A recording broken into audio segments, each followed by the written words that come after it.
song that you just heard was the opening theme to Grim Fandango by LucasArts. It's a great game and it's just been remade, so if you like adventure games but you haven't tried it yet, I recommend you give it a chance. Anyway, this movie is not about Grim Fandango or LucasArts. This is a movie about Mexico and the culture of death in Mexico. My journey starts in Sula Airport, where I will take a plane to Mexico City, and from there I will take the bus down to Oaxaca, where I will spend my first week. I've been a weary and a lonesome traveler. I've been a weary and a lonesome traveler. I've been a weary and a lonesome traveler. I've been a traveling on.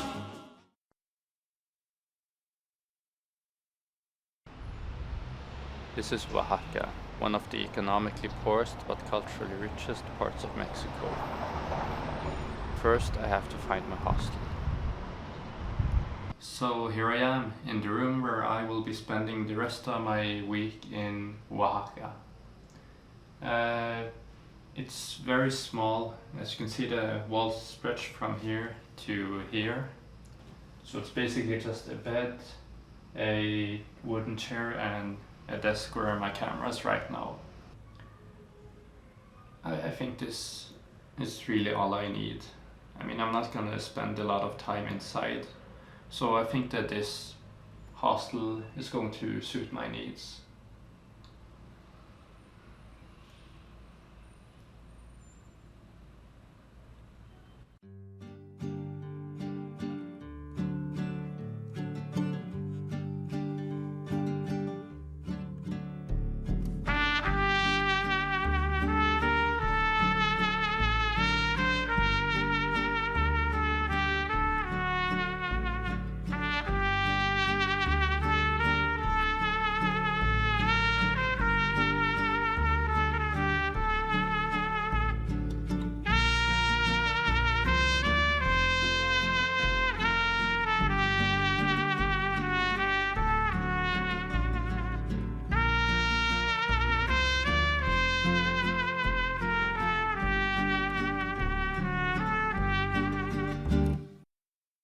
The central market in Oaxaca really comes alive during the day, with beautiful music and traditional arts and crafts. Sometimes you may even get a chance to see the crafts being made. As expected, at this time of the year there is a lot of preparation for the Day of the Dead, and this is reflected in the crafts as well as decorations throughout the city. If you go to Cala Macedonia Alcala, you will find lots of museums with Day of the Dead exhibits. Many of them have free entry.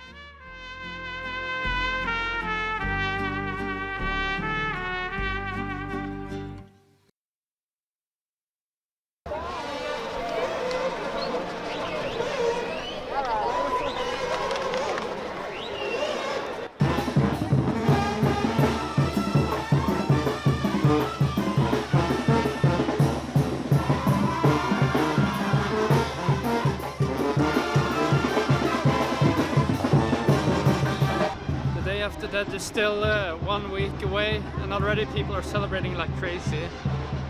So I just can't wait to see how the Day of the Dead is here. It must be absolutely amazing.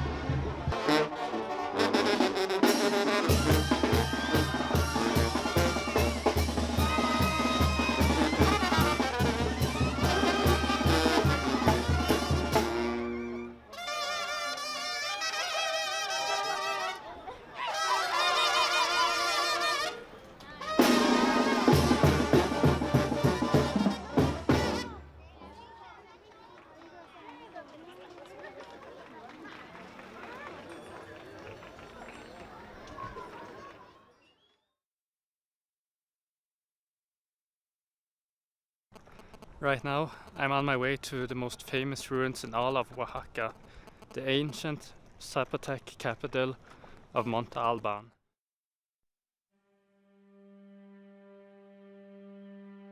In 500 BC, many centuries before the birth of the Aztec Empire, a settlement was constructed on top of a mountain overlooking all the societies of the central valleys of Oaxaca. This settlement was Monte Alban, which would become the capital of the Zapotecs and one of the largest cities in Mesoamerica. It's kind of hard to imagine the scale of Monte Alban, considering that just 1% of the site has been excavated. So what you see behind here is just a small portion of the entire city. Another part of the Monte Alban complex has been excavated at Atsumpa, 4 kilometers from the main site. Here you can see the Atsumpa ruins in the distance, giving an impression of just how large it was. The Zapotecs conquered many territories and grew into an enormous empire. Thanks to their writing system, we know a great deal about their culture. The Zapotecs have one of the oldest known writing systems in all of Latin America. The writing system consists of a series of glyphs, and it is believed that each glyph represents a full word.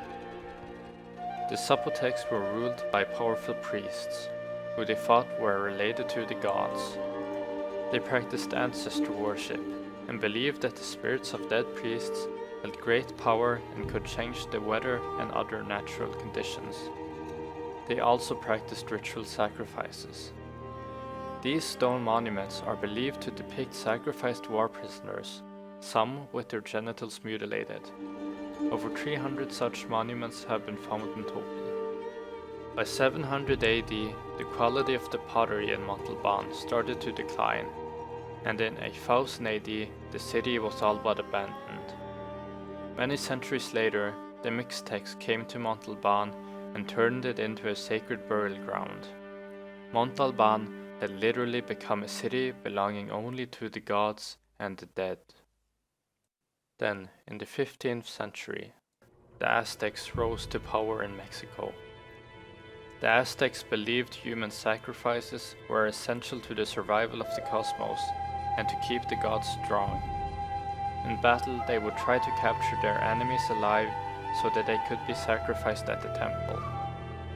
Different gods required different kinds of sacrifices, but the most common way to sacrifice someone was to splay them out on the stone slab at the top of the temple, and then cut the victim's heart out and hold it up to the sun while it was still beating. They would sacrifice thousands of victims over the course of a year, including infants, prisoners, and even volunteers. The sacrifices themselves could be gruesome, but the Aztecs believed that being sacrificed was one of the greatest honors someone could achieve in life, and that they would be rewarded in the afterlife. Even parents would consent to having their children sacrificed. If you want to learn more about the history and culture of Oaxaca and the Zapotec, then a great place to go is the Cultural Museum at the Santo Domingo. The Cultural Museum details the history of Oaxaca from the earliest known settlements to the modern day. It is well worth a visit for history enthusiasts, and is a good complement to a visit to Monte Alban.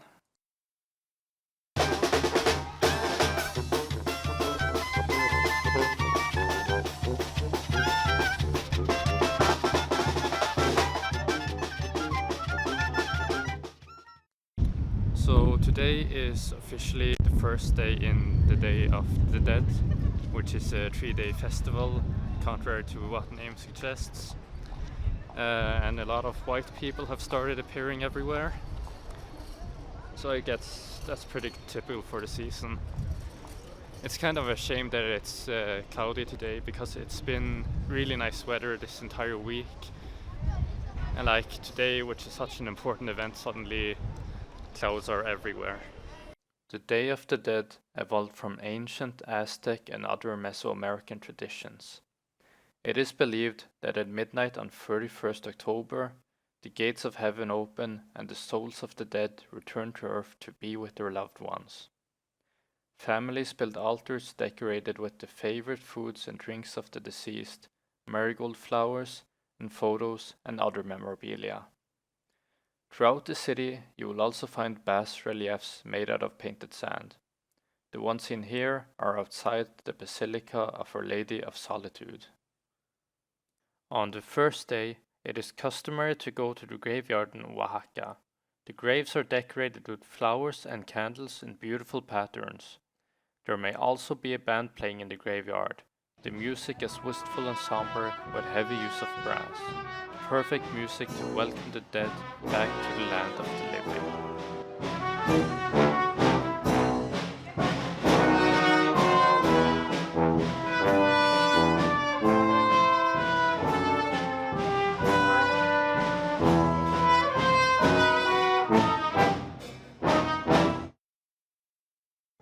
The Day of the Dead is such a big festival that even dogs celebrate it.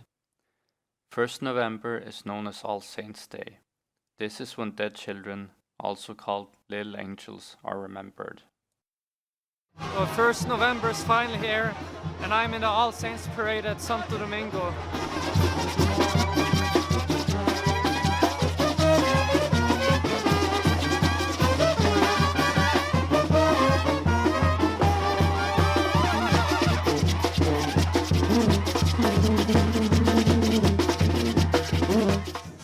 Oh my god, it's Manny Calavera. I just managed to hunt down Manny Calavera from Grim Fandango to get a selfie. It wasn't easy to get to, but it was worth it.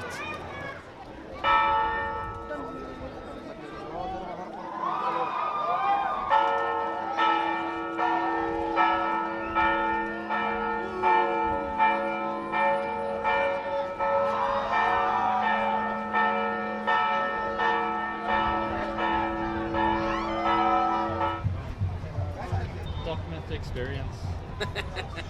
Yeah. Sorry.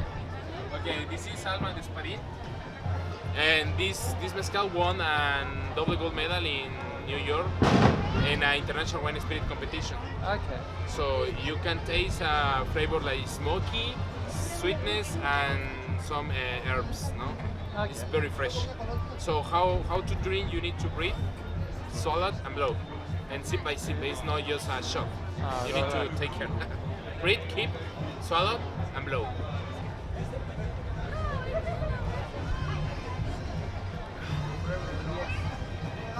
That's good. That's good.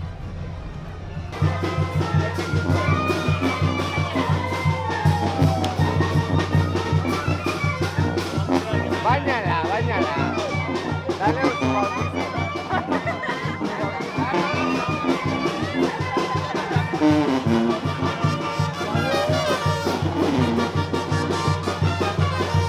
This turned out to be a really fun day, and it was well worth the wait.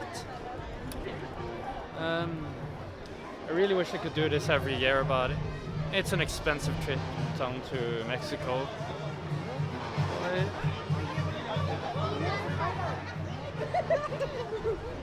I guess they're doing some anti-Halloween protest. Look at this.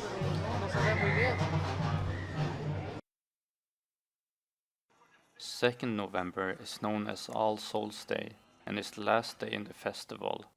In Oaxaca, the festival ends with a stage performance celebrating the diversity of people in Mexico. Muchas cosas no se valen, pues todo me lo quitaron. Me quitaron mis tierritas, me quitaron mis vaquitas, me quitaron mi dinero. Y como pago me dieron un mendigo joro.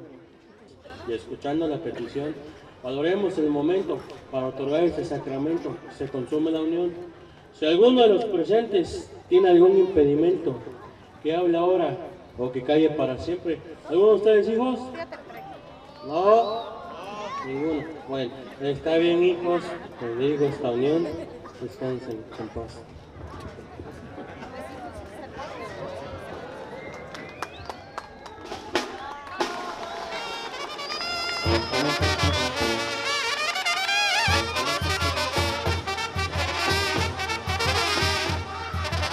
Un aplauso para esta voz. ¿Les gustó? The Day of the Dead is nearing its end, and it's time for me to leave Oaxaca. Tonight I'm taking the bus down to, I think it's called Pochutla, where I will further travel down to Zipolite. It's a really nice city, and it was a great festival, so I'm very happy that I got the chance to experience it. And I'm very sad that I'm going to leave this place behind because it was a very special experience. But of course, all good things come to an end. And there's going to be more to do in Zipolite. It's a very relaxed town, but I have some plans, so yeah, you'll see what I'm thinking.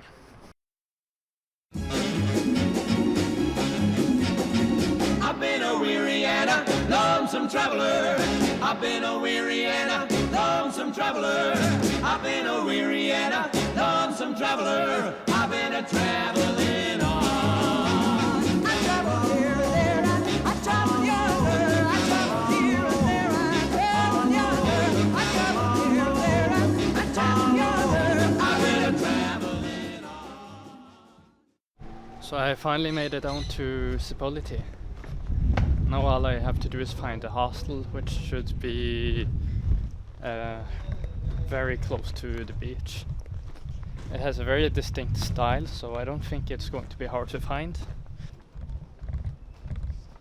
And there it is, the Lo Cosmico.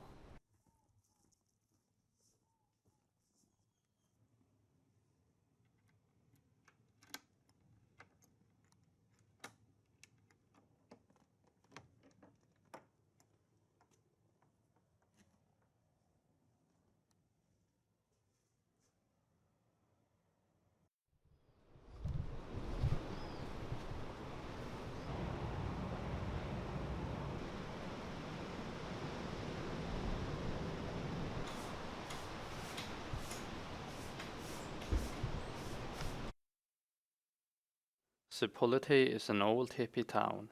The name probably comes from Nahuatl and means bumpy place. It's very relaxed with an open and accepting atmosphere, and you won't find any shopping centers or high-rise hotels here. Maybe that's because of its deadly reputation. Zipolite is often hit by storms, and because there are no enforced construction codes, the damage can be devastating. In 1997, the Hurricane Pauline destroyed nearly everything in town. The beach in Zipolite is known as the Beach of the Dead and is ranked as one of the deadliest beaches in the world. It has strong waves which make it good for surfing and strong undercurrents which make it bad for swimming. Back in the old days, there were about 50 drownings a year. That is almost one death per week. But in 1995, a volunteer lifeguard was formed and trained by a local charity called the Piña Palmera. Nowadays, drownings are rare, but I still got a chance to experience just how dangerous the beach can be. I was about waist deep into the water when I was dragged under by a wave. After 10 seconds, I reached the surface again, but I kept getting pulled further out by the undercurrents until I managed to ride a wave into safety.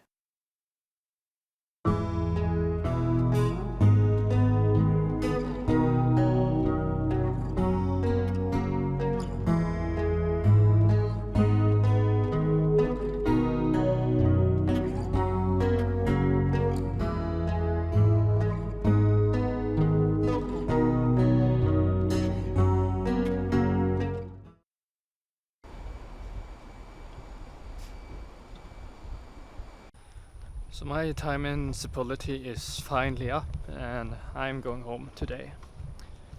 It's really been a magical experience, so I'm very glad that I got the chance to visit this place while it still retains that original hippie vibe that is becoming so increasingly rare nowadays. But of course, nothing lasts forever. This trip doesn't, and I'm sure this place is going to change rapidly in the next couple of years. So I'm glad I got here when I still had the opportunity.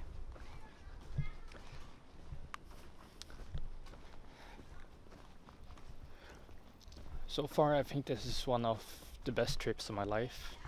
Gotten some of the best memories of any vacation I can imagine here. So it was well worth the price and the time it took to get out here.